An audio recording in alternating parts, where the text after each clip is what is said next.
મોરબીમાં આજે વહેલી સવારે એક બોલેરો પિકઅપ કાર ચાલક બેફામ બન્યો હોય તે રીતે અકસ્માત સર્જ્યો હતો। મોરબીના નવા બસ સ્ટેન્ડ નજીક રોડ પર બે ગાયોને હડફેટે લઈને જે સીસીટીવીનો પોલ છે તેની સાથે આ બોલેરો પિકઅપ વાહનનો અકસ્માત સર્જાયો હતો અને જેમાંથી એક ગાય છે તેનું ઘટના સ્થળે જ મોત નીપજ્યું હતું, જ્યારે એક ગાય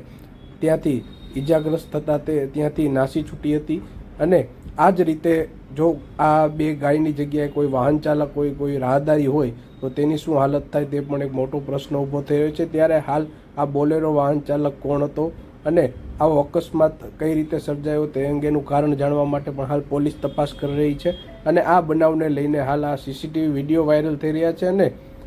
લોકો પણ આ જે બોલેરો વાહન ચાલક છે તેના પર ફિટકાર વરસાવી રહ્યા છે અને આ રીતે વાહન ચાલકો પર કડક રીતે કાર્યવાહી થવી જોઈએ અને આવા બનાવ અટકે તે માટે પ્રયત્નો કરવા જોઈએ તેવી લોકોમાં માંગ ઉઠી રહી છે।